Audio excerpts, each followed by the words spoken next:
Or he and Joe B head to head. He's sitting right next to me. That's right. You're goddamn right. Jurins, GB's finest. You did it again. Is this day like what's your takeaway from this Sheffield? The overall performance. Was this a pathway you thought might be possible? Because you've spoken honestly previously about like even at Worlds. Look at when people reach, sometimes they overreach. And if I hit the lifts I need to hit, I can move up and surprise people. You did it at Worlds. That's why you're here today. And you use the same game planning today. Patient, waiting in the wings, let people reach, overreach. And when people look past you, and I said this on a live stream, if somebody looks past you, bad things happen to good lifters. And that's a quote on the stream. Did you see this as a possibility coming in? Not the way it pans out. I wasn't expecting for Joey to fall apart like he did. You know, I was expecting him to come in and get a world record, but I was not putting Joey around the 9:15, 9:20 as a team. Of course, I spoke about it. I said he's capable of the 9:10, 9:05. But me as my team, we looked at Joey training on social media because he's open with it, and then we put a number in it. And we knew that if he come with that number, we have the strength to beat that number. So that was the plan that we came in with it. So, yeah. So coming in, and the rankings obviously got shaken all over. So I'm going to swing around here getting people's opinions. But what did you feel like in terms of a temperature in the room leading into this? Did you feel like you were given the respect you deserve? Was the predictions that you heard on podcasts you think accurate, or the polls are like right out to lunch sometimes? But what do you feel when you're coming into this? I mean, it's been the story with Jurins, isn't it? So I've never been in a position where I am favorite or people trust or believe in my ability to do something what people call wow. So nothing actually surprised me in terms of podcasts or predictions. So one thing we knew as my team, we said, this is going to be another 2024, you know. So literally that's what me and Christian said, look, mate, let's go to Sheffield. Let's go and create another 2024 because that's exactly what will happen. So really, so you felt like the opportunity was there to surprise people, pull off some upset wins. I know you don't like the term upset wins, but no, I mean it is what it is. You said in terms of like, of course, he came in. He had one thing I would say is right. Whatever happened in America, I don't give a shit. Right? I don't sit at home in my gym saying, okay, Joey B has 904. Nah, in my gym, Joey B has 890. Right, so we were going for 890, 900. That's what we were going for. So for us, that's how it was. Why do you think that is? I know, I know why, but explain to people why that might be. Oh, okay. Number one is the guys in America have to travel, right? Because I know I did the 11, 12 hours flight to China to compete. I know how much it takes with the traveling in the time zone. That affects your body, number one. And number two is, I know people come at me hard on this one. The American refereeing, we all know how beautiful and gentle those gentlemen and women are. Gentle, you say gentle. Exactly. And then at the same time as well is, when you look at some of them, especially I'm talking about just the A3, I'm not talking about any other weight class. In Joey particular case, the attempt selection is made in America. It can only be made in America. I've never seen anyone doing something similar wanting to travel abroad, right? When he came here, that's one of the literally weapon we had. We said, look, if he come aggressive like what he did in America, he's toast. So, yeah. That's interesting. Like, dive a little bit more into that with detail. Let's assume people listening don't know what you mean, but you saw PA Nats battle with Taylor. Is that kind of what you're talking about? And then advances? I mean, his biggest totals have come without him having a third deadlift, right? At World, he had a third deadlift, and we saw where the top end deadlift was at 372.5, right? So that 377, because 380.5 the world record, which is, I believe, they had it because he was saying it himself, we're going to load 380.5. And we knew for him to get 380.5, he need to pull something around 367 or 370 and then go 380.5. And we knew if he does that, he ain't going third. So, and we have a third because we've proven in the past few meetings we've done that we had a third. We know how to pace our third. So we knew like, okay, if he comes here, he goes heavy opener and heavy second, he's done. You know what I mean? So yeah, that's what I meant. Is this, and I'm going to start asking Matt some questions here due to the heavy nature of talking about handling, but what do you think the difference is between like domestically within US and international? It's just the international level of coaching. The handlers are used to these international battles because obviously there's a lot of good lifters in 83s in the US, so he's battle tested. What do you think the handling difference is? For me, I think the difference is these 83s in America, right? Bar Taylor now, because I can't even say Taylor is moving to a new weight class. He has not tested that weight class internationally yet. Yes, he did NAPF, but that was against himself. Do you know what I mean? So you need to be able to test that weight class against the other veterans of 83s in the world, right? And Joe, yes, he's battled Delaney, but he battled Delaney that was not on form, right? So again, when he crossed this side of the world, people like me or Ade, we don't fear battle. We don't fear a bench press world record. We don't fear a deadlift world record because I know a mate is closing that last pull, right? Because all these numbers they throw in people's head is almost like, yeah, I'm gonna do this. And in America, some of the people get shook all these numbers, but we're not, because I've been here for 10 years and I got nothing to lose, right? You come with your 900, I come with my 870, I don't care. On the day you don't make it, I beat you. Simple. Matt, would you agree? Do you see a difference at the U.S. national level to world level and how that might change? I do. I see a real difference. I mean, I think Sheffield is a completely different animal, to be fair. But if I'm looking also at the attempts, just speaking for his chief competitor here, Bornstein actually took the same first two deadlift attempts at Sheffield that he took at Worlds in Germany. So he opened on 332 and then he went to 357.5. So the difference being in Germany, he obviously made the 57.5 and then he went to 72.5 for his third. I don't know where they were potentially projecting again to go, presumably in the neighborhood, right? Yeah. Circa 372.5.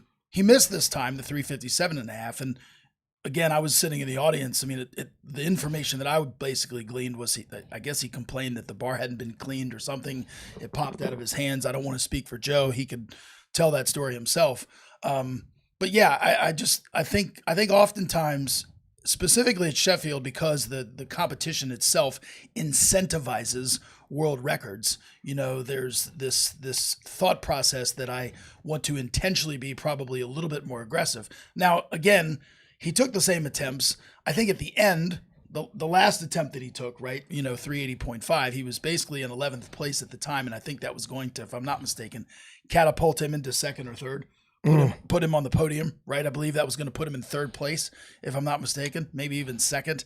I'd have to kind of run the numbers, and I'm trying to remember how it was last night. So that was obviously, he was basically at the end there pushing all of his chips into the center of the table. And of course, that was to Jurins' benefit, because as Jurins was talking about, the training data that Jurins had accumulated, during his prep, I know that, again, I don't want to speak for him, but he was coming in with, potentially, 890 to 900 kilos in the tank. I mean, that's what their training data had revealed. And I don't know what Joe's had revealed, but that puts it, pretty much on an even par. A lot of people, they just think of, okay, he totaled 900 at PA Nats. He totaled 904 at the Avances meet.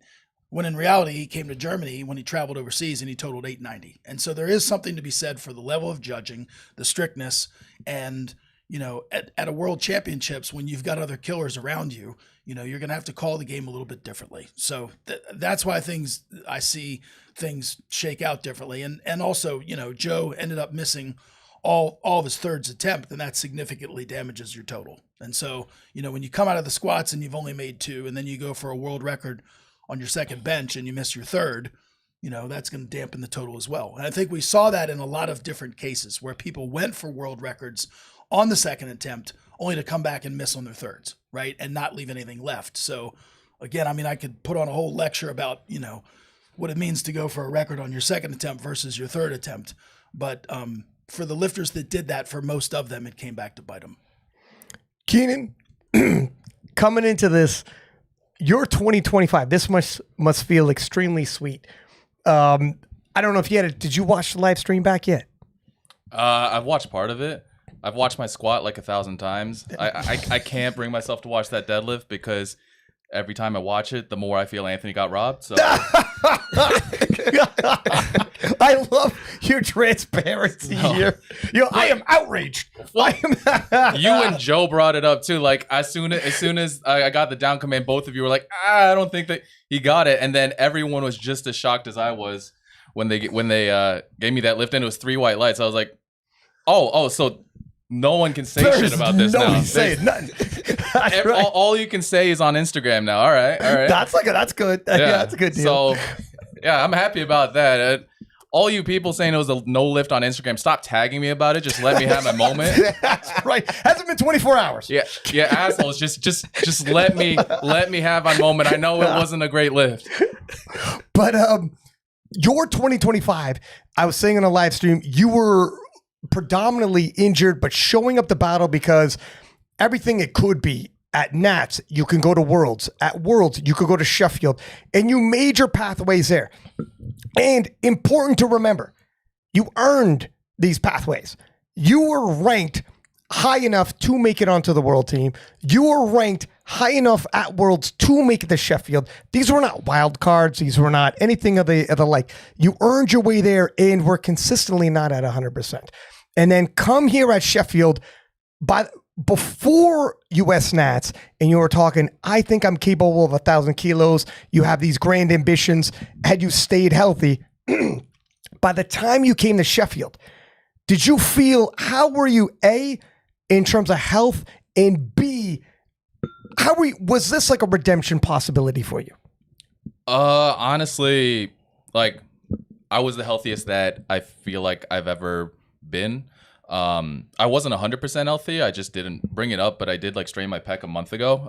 But like it wasn't too serious. I knew that my bench would take maybe a slight hit, but it was, I feel like it was maybe like 5 kilos. I think I was, thinking about 235 in that range, but I'll take the 225. But yeah, it was with the numbers that I had mapped out. What I hit in the gym is normally what I hit on the platform. I hit a 370 squat and a 380 deadlift in the gym a month out, and I did basically those same 2 lifts today. So, and before my pec strain, I was hitting 230, 232 benches pretty consistently. So I knew that I was in that 980 range. So I knew that was above the world records. And Sheffield being the monster that it is, even if people are saying all these crazy numbers, you never Perk is the exception here. You never see anything like 103, 104%, even if they say that, right? So I knew that even if people are breaking world records, it's going to be a fraction above the world record. So if I can also confidently be a fraction above the world record, I thought I had a shot at the podium. I thought I had a shot at beating Anthony. I thought that something would have to go tragically wrong for that to happen. But yeah, I had all of that in my mind going into this meet. And you yourself, you honestly believe in that 1,000 kilos. So you honestly believe this wasn't just you talking. 1,000 kilos is well within your grasp. I think so. Like I'm 22 away. I've been saying 1,000 kilos when I was 50 away. Okay, fair. Right. So now I'm 22 away. I've definitely closed the gap. Yeah. It's the number that I want to hit. Honestly, when I first hit 900, and this is 6 years ago at this point, when I first hit 900, and that was just in the gym, I was thinking about 1,000 and thinking that's the number that I want to hit before I quit powerlifting. So it has to happen. It's there's no ifs, ands, or buts about it. I have to do it. So I have to know that I have to believe that I can do it. So I'm just going to keep saying that I'm going to do it. And if I continue to work at it, it's eventually going to happen. 22K away when you have a total already in the 900s. That is extremely close. Yeah. It's it's a fraction of a percentage away at this point. Like if I feel slightly better on the day, if I don't get that weird call on bench, stuff like that. If I figure some stuff out, I feel like if I have the perfect day, it is there. I got to put a lot more work in, but it's definitely like if it was a stretch before, now I feel like it's definitely within arm's reach. So let me ask both you gentlemen, Jurins and yourself, when you walk into a meet like Sheffield and you have the direct head-to-head is the reigning world champion, do you like being an underdog where, look, everybody's going to think the reigning world champ's going to leave with the win here? Does it alleviate pressure? Does it entice motivation? I'll start with you first, Jurins, but you've been both. You've been the world champion coming in your backyard, and then you've been the challenger of sorts. Which one do you prefer? For me, is like big meets like Sheffield is, again, me and Christian and Kedrick, my team, the mindset is always when the meet is announced, every single total anyone has been done is 0 to us. We don't care what you've done in the past. We don't care what you've done in the gym. It's all of us. We have got 0 kilo when we're stepping on that platform. We start from the first squat. So in terms of being an underdog or a world champion, I'm a world champion. I can't be an underdog. There's a reason why I'm a world champion. How can a world champion be an underdog? Do you know what I mean? So for me, I don't believe in these things, right? So I believe we all men. And one thing I always say to people, I know Keenan probably will laugh at this, there's no weight class in the jungle. We all the same. So yes, for me, it's like the meter go to 0 before we start the meet. So yeah, in terms of your question, ask which one I like being. It's just like I'm a static human being in terms of like everything is the same. So yeah. Do you feel pressure at all if you're coming in as a world champion? And do you think that pressure might be alleviated if someone else is coming in as the world champ and now you don't have to carry that? I think it's hard for me to see I get the pressure. I don't get the pressure, but most of the time when I've competed, my opposition has been the US. They're the ones that feel pressured because they got something to lose. They got a chip on the shoulder. I don't. Do you know what I mean? I'm 37 years old. As people say, I'm a dinosaur. What do I have to lose? Do you know what I mean? So if you lose to a dinosaur, you have got issues. Do you know what I mean? So for me, like I've the only meet I would say I felt pressured is only been one meet when I competed against Anna in Estonia at the Euros in 2023, I think, or 2024. No, 2023 Euros. I felt pressured. That's the first meet in my life I felt the pressure, because I was going into that meet to prove that I can be one of the best 83 in the world. And the Euro these provide me that platform. But at the same time, I knew this man can pull anything. How can I fend off a deadlift like that? That's why I felt the pressure. Is almost like every single kilo matters. But beside that, I've never felt pressured because I know what I just need to do. So yeah. The thing is, as time's has gone by, you have kind of developed into being like Britain's favorite lifter. Not to speak all for Britain, but you've been in so many major battles, and usually against the Americans, which probably endears you to the British as well.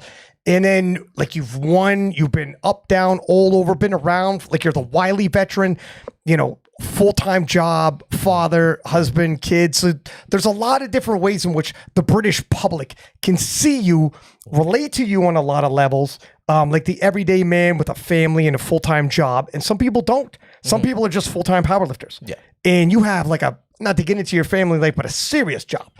And it greatly impacts you. So that's endearing to them. And then, like you said, I know they were styling on you saying, you know, he's a dinosaur, but this also will make you, they're making you more endearing by doing this. By saying this, it makes people want to root for the underdog, if you will, if the public sees it.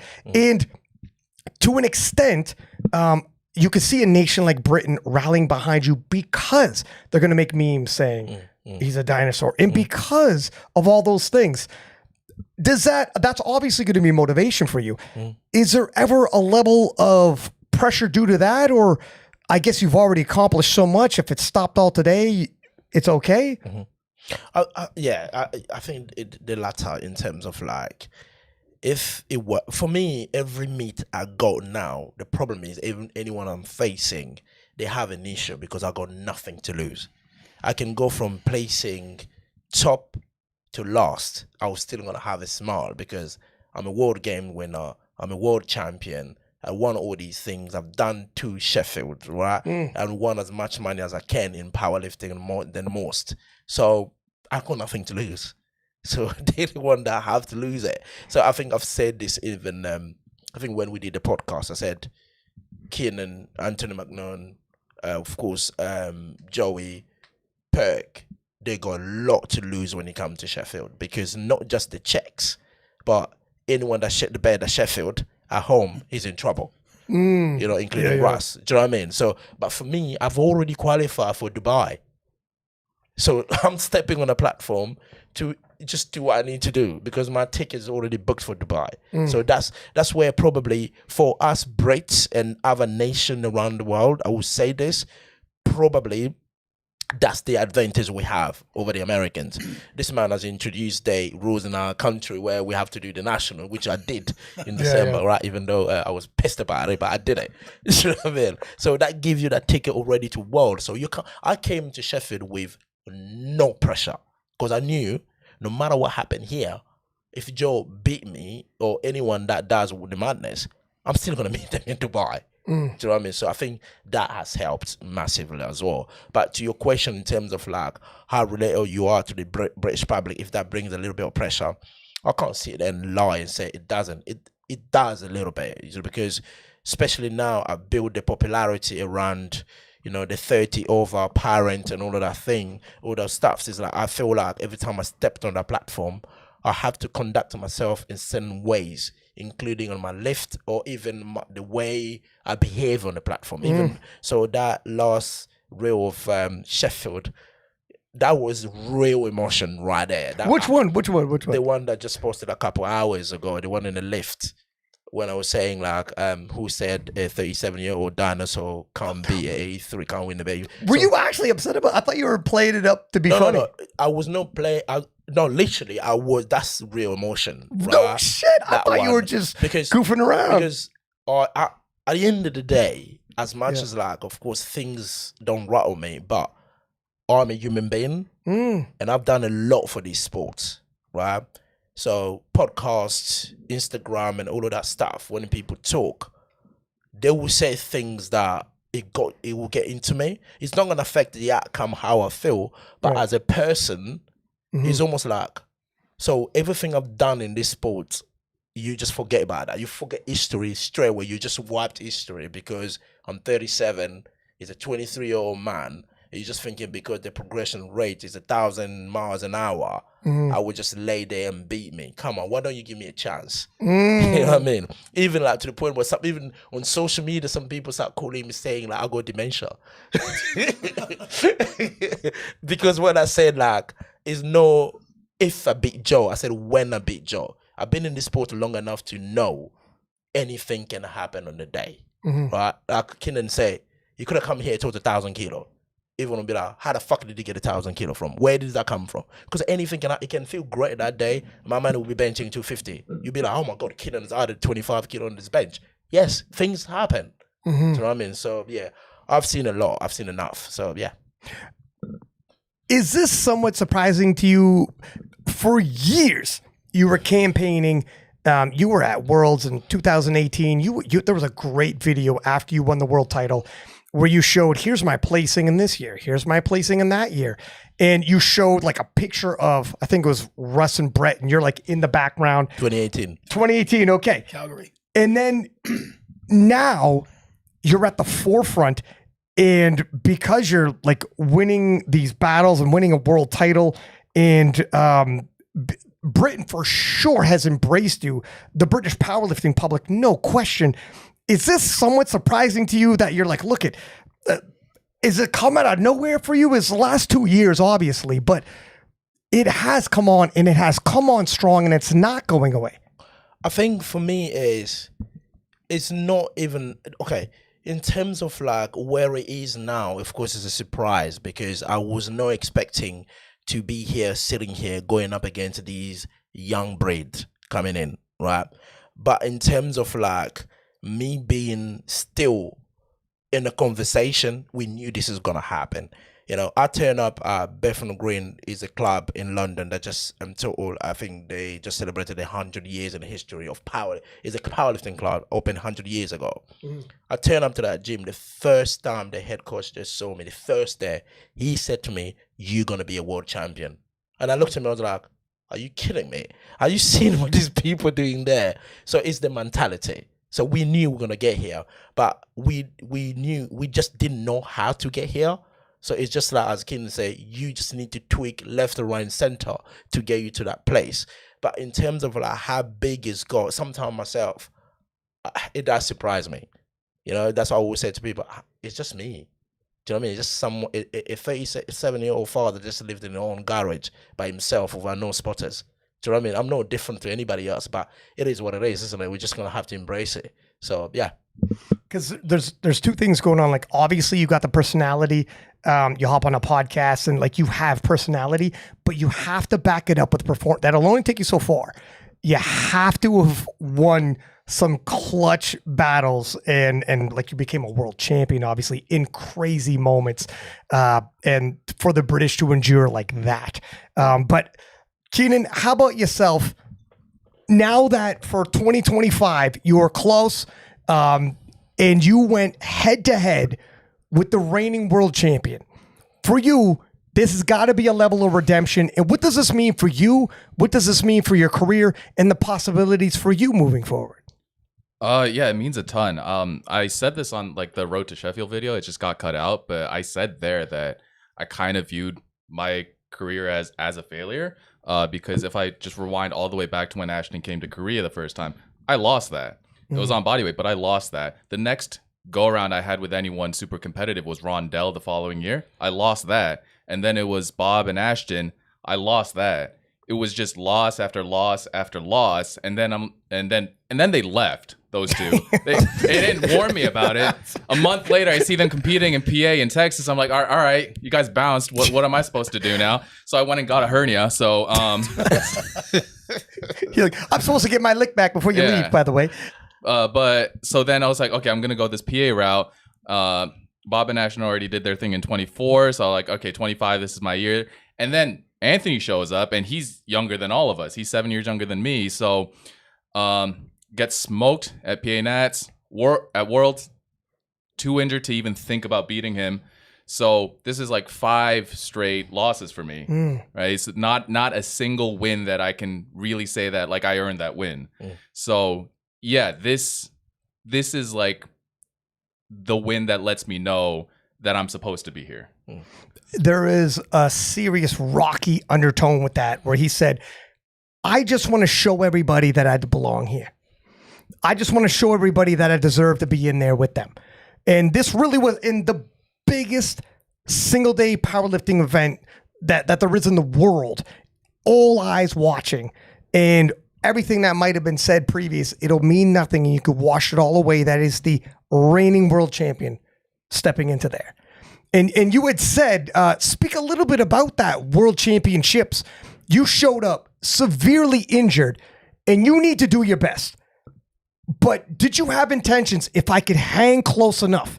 You know how the pathways of Sheffield. You have to earn it the hard way, and you know how many quality lifters are at the world championships trying to do the exact same thing as you.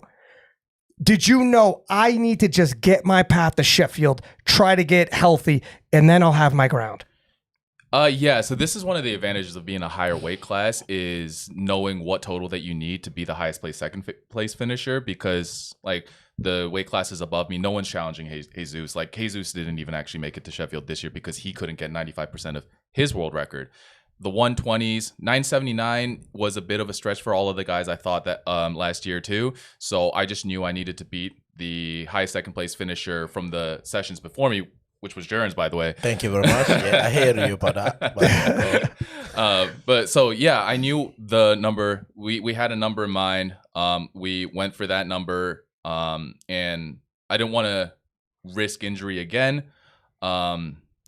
Was going on my honeymoon too, so like personal things as well. So I just safest, most secure way to get the total that I needed to get to Sheffield, where I could get healthy and I could run things back. You know, I'll settle the score there. I just need to make sure that I get there. And the patience you must have had to show up the Worlds knowing that's the goal.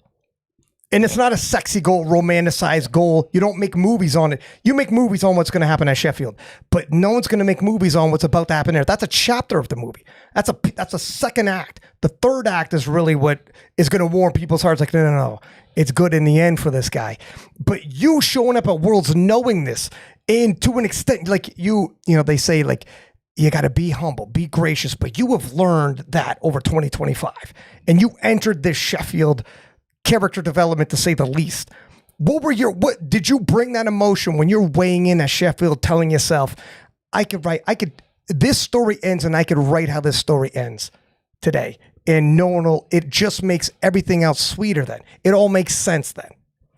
Yeah, it's like, even that trying to go for second at Worlds, that wasn't a cakewalk either. Like, Anatoly bombed, Coco bombed, but that wasn't a guarantee. Right. I had to total 10 kilos above the pre-existing world record just to make it here. So it wasn't like it was flowers and roses all like getting here. That was tough too. So when I actually got here, like, it was like, okay, I've sacrificed, I think, a year to get here. Like, I've really worked on my body to get here.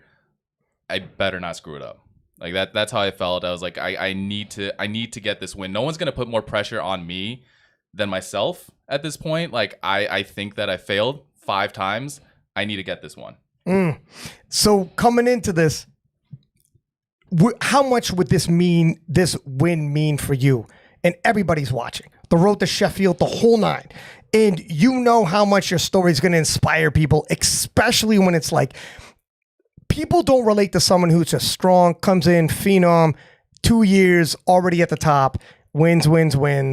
That's very unrelatable to 99%. The reason why the Rocky story is more enduring to the public and why Britain loves Jurins and your story is going to be enduring as well is because I've experienced these losses for all of you to see. I've been there, and everybody could take their digs as when they wanted to. And now look at me. Now look at where I'm standing.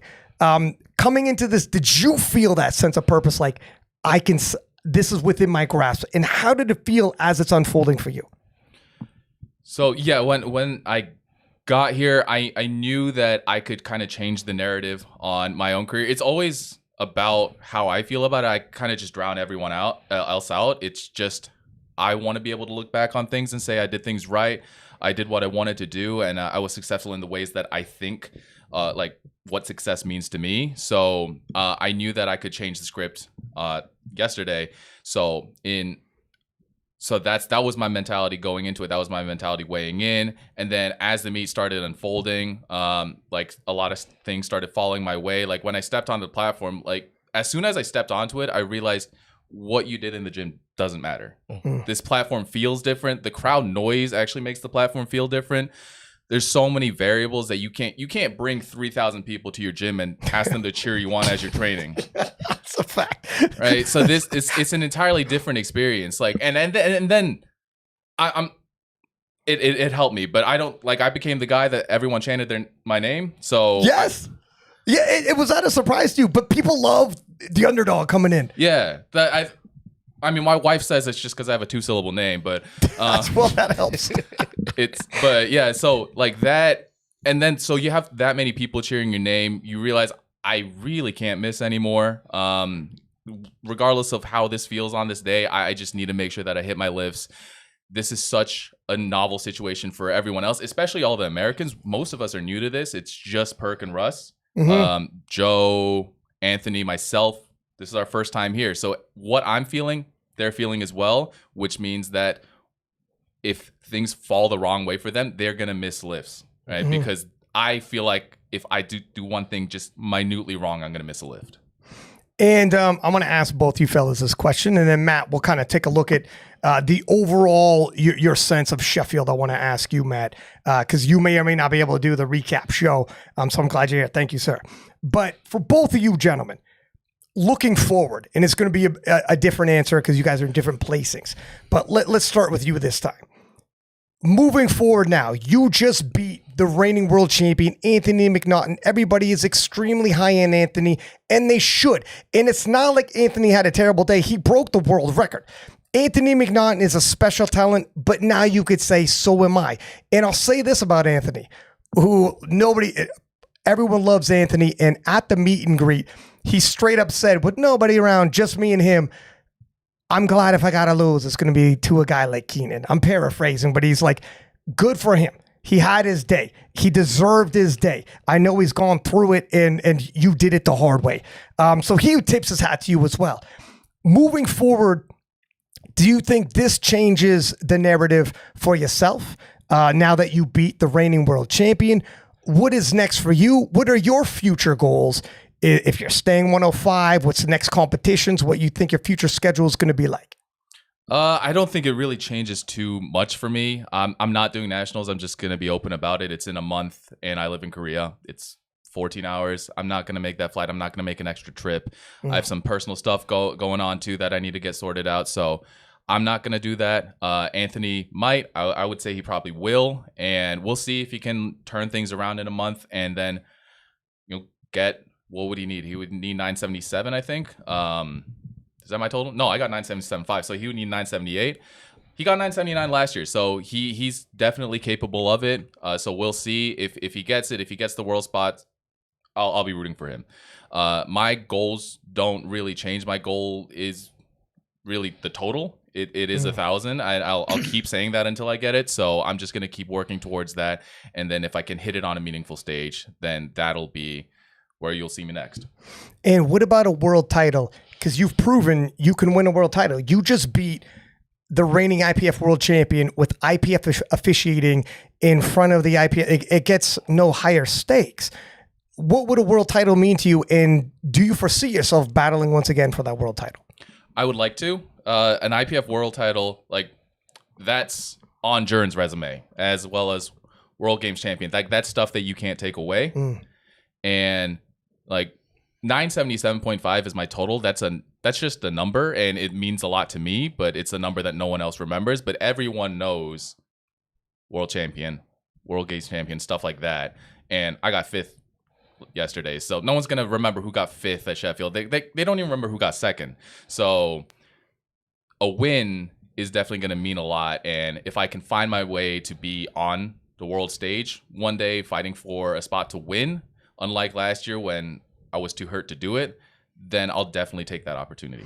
I will say this, like, you're right, beyond winning necessarily the overall rankings can get lost in it, but people do remember head-to-head battles and stories. And I posed you, people will not forget that you defeated the reigning world champion coming in as the underdog. They won't remember your total. They won't remember his. They won't remember where you end up in the placing, but that's like a sports story. I think you might have etched yourself in people's memories with that. I would say. Would you agree with that? You think? I think so. And people have been like congratulating me on the win. They know that it's something that I've really wanted. So, being able to do it on this stage means a lot because I did it in front of everyone. I put more pressure on myself to do it here, and I was able to come out with the win.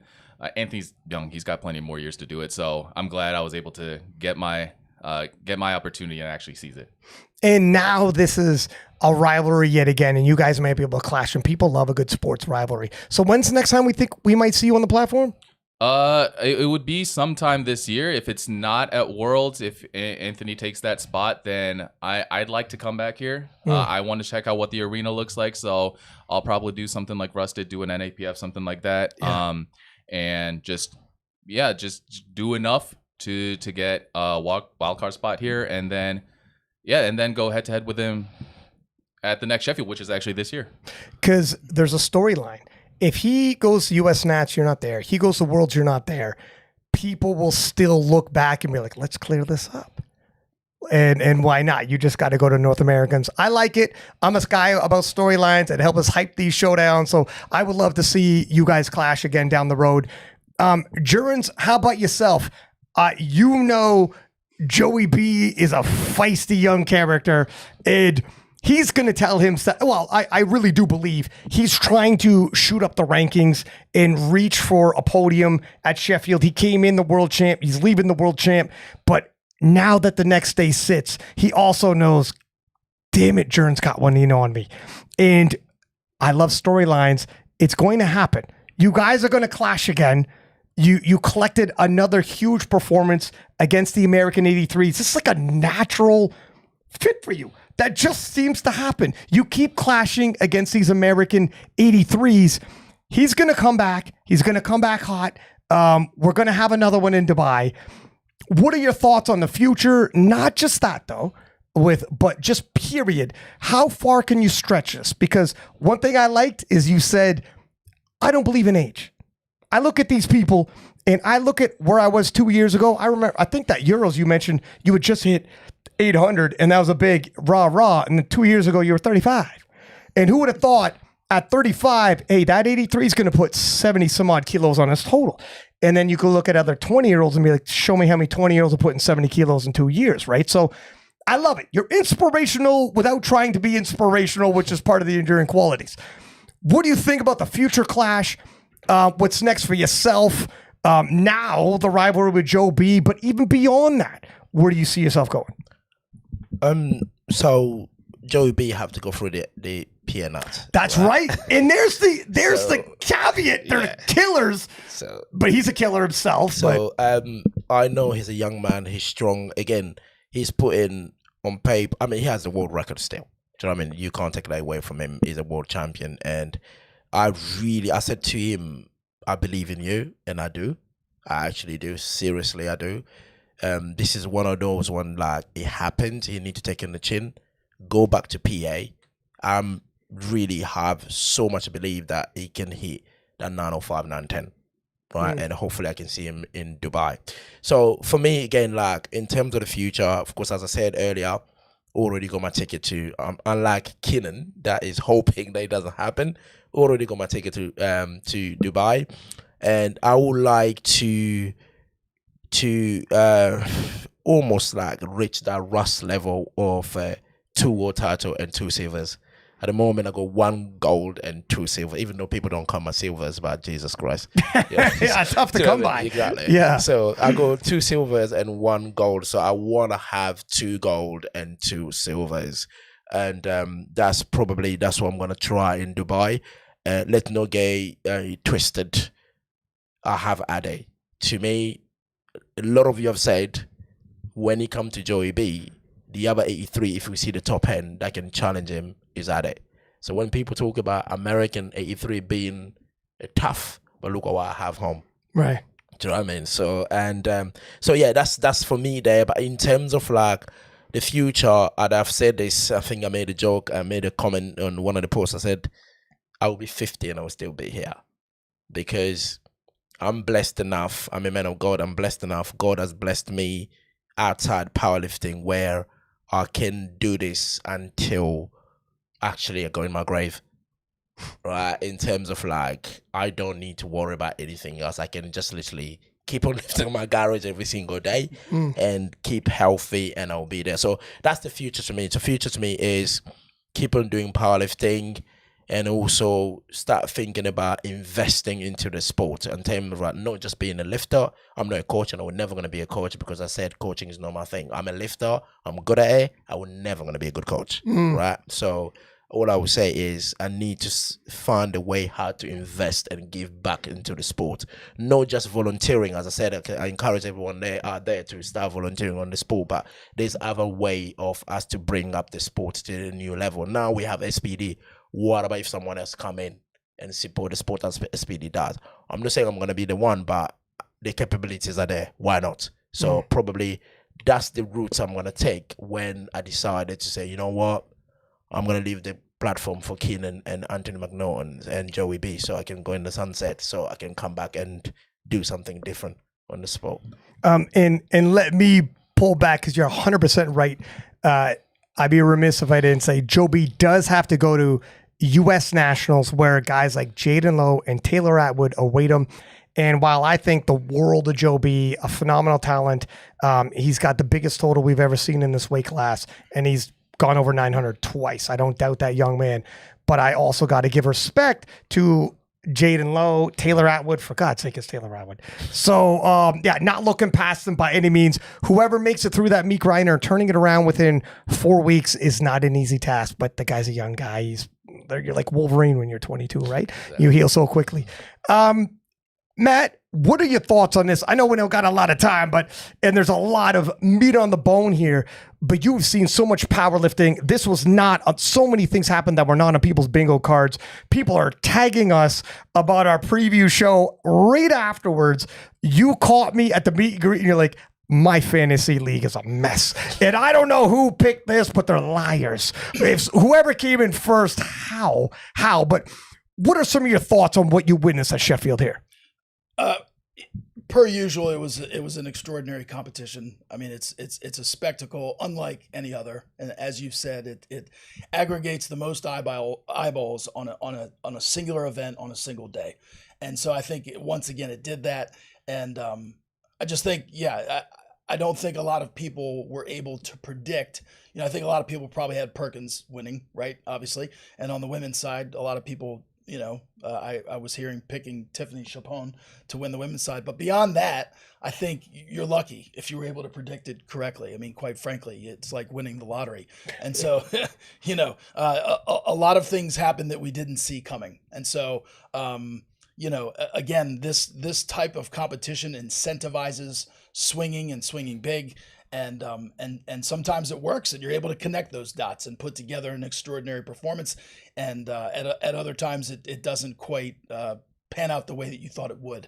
But yeah, all in all, it's absolutely exciting. It's thrilling. It's exhilarating. It's all those adjectives.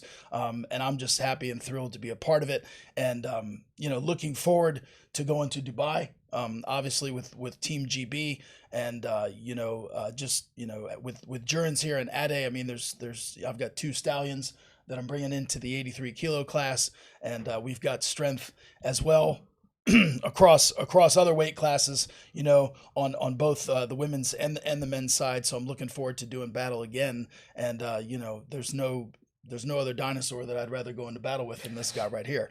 So, call you Fred Flintstone. Exactly. Right? If we're going to call him a dinosaur. So, but yeah, it's exciting. And also just speaking for Keenan, I mean, Keenan, nobody views you as less than. I just want to, just tell you that, man, you're an extraordinary lifter, an extraordinary talent, a tip of the spear type athlete. And I think what you did yesterday, cemented that for you. As you said, you felt like you'd taken, these 5 consecutive losses kind of on the chin. And so here, you were able to write that. And, I do see pathways for you to kind of get to that 1,000. I mean, we're talking probably 380, 240, 380. That gets you right there, in circa those numbers, however you want to kind of piece those together.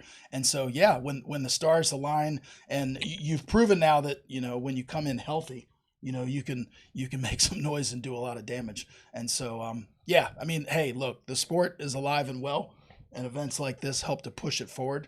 And I'm just thrilled to be a part of it. If like Jurins has showed you, you keep showing up and keep rattling cages, you build quite the resume, career, become a legend. So I hope you do keep showing up, find your pathway. And North Americans is definitely one of them. And you're right in terms of people predicting. Who knew Shell was dropping to 66 and would come in second? Shell played that so close to those cards so close to the chest. And then some of the calls that happened on the women's side, not to belabor this, but you can't be well, maybe you can. I predict that there's going to be controversial calls here and there, whatever. Maybe you can predict, but it's tough. It's not on the forefront of the mind, but certainly the Shell situation, and it wasn't small. Heck, even Emil Norling moving to 120 was very strategic. He's telling himself, those world records are so close. How I feel in added body weight is going to be so good.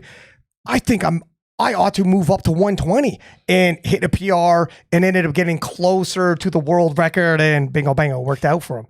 I want to add one piece. I want to throw out a number that's significant, and that number is 40. So I counted up amongst the 24 lifters who competed yesterday. They bring 40 classic world championships to the table. Wow. Amongst everybody. And so I didn't, of course, count Chell's equipped championships and so forth, right? But we're just talking classic because this is classic powerlifting. So 40 world champions, amongst the 24. They've been world champion 40 times cumulatively. So these lifters yesterday are not used to losing, a lot of them, right? They come in and they expect to win. They expect to place first. Well, there can only be one first place. That's it. And everybody else is filling out, 2 through 12. So a lot of people probably view this, or a lot of the competitors are like, man, I'm really disappointed in my performance. But, put it in its proper place and in its proper perspective. This is the ultimate, I refer to it as the all-star game. It's the ultimate all-star game. It's all killer, no filler. And everybody here, whether they've been a world champion or not, still deserves to be here and has world championship capability. And so I just caution people about, clearly there's going to be a lot of competitors who didn't place first, didn't have the days that they wanted. But just understand that it's cliche to say, but it's true. It's part of the journey. And, Keenan illustrated that beautifully, where sometimes you've got to take a few licks and take a few lumps before you kind of emerge on the other side, and you've been hardened, and then that diamond finally emerges. Same as this young man leading into 2024. Dude, you're a remarkable speaker. I'm glad. There's no way. We're coming at 4 o'clock. There's no way I would have closed out with this. Thank you, sir. That was very well done. Gentlemen, thank you for coming on here. I know, we're getting real close to the banquet, and you guys deserve to have some food and some cocktails and operating on little sleep. So I appreciate your time. Thank you, Matt, as per usual. Much appreciated. And thank you, everybody who tuned into these live podcasts. And we will resume back into the usual Zoom podcast. I'll have both these gentlemen to go deeper into their stories, far more in depth. But thank you for joining these. And until next time, 6-pack Lapidat. 6 up. And we are out.